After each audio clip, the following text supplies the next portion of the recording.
Cosa ami così tanto di Giacometti al punto da averci fatto un film e come ti ha guidato la sua arte nel tuo lavoro di artista, attore e regista? Oh, now I need your help, sorry. What do you love about Alberto Giacometti, and what have you taken from him in your being an artist, as a director, and as an actor? I love that he sought the truth, sought the truth in his work. That he had a very clear idea of what he wanted to do, and he wasn't afraid to pursue it until the bitter end. I think what I took from him is what I found in this book, which is there has to be a kind of relentlessness to what you're doing in order to achieve what you want, to realize what you want. But I also, it doesn't mean that you have to be incredibly serious about what you do. You can be serious about what you do, but you shouldn't take yourself seriously, too seriously. And Giacometti was very funny. I mean, he was very funny about the process, very funny about himself. A un certo punto nel film Giacometti fa una riflessione sulla morte priva di malinconia o drammaticità e in un certo senso ci fa capire che anche le esperienze negative vanno vissute intensamente. Tu cosa ne pensi di questo concetto? There's a moment when Giacometti in the film talks about death, Yeah. and says that there's no melancholy, it's just an experience. Do you share his view? What do you think about this concept? Maybe not quite as much as he thinks about it.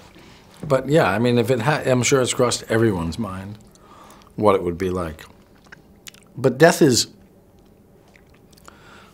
this sounds stupid, death is a huge part of life. And I think particularly as an Italian and as a Southern Italian, death is a very big part of our conversation growing up. There were always jokes about death and not jokes about death. Death was an ever-present thing. And for me, I think that's one of the things I really like about Giacometti's work is that in his work, I think particularly in the sculptures, you see there's something really, they are sort of dead and they're incredibly alive at the same time. I've never seen anybody achieve that before.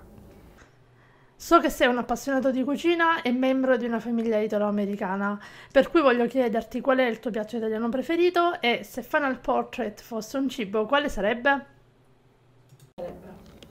Wait, sorry, what was that? You're a lover of the Italian cuisine, and we'd like to know what's your favorite dish in our cuisine, and if Final Portrait was a dish, a plate, what would it be?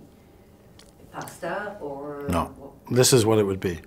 Okay, so when I was in Sicily 3 years ago, we went to Planeta. Planeta, Yes. right, the vineyard, yeah. Yes. And oil. And they made, sorry, I'm chewing this thing, sorry. And they made a timballo con Maccheroni. dentro spaghetti, little spaghetti.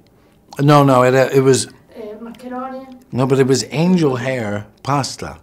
Yes. Capellini with a little meat sauce.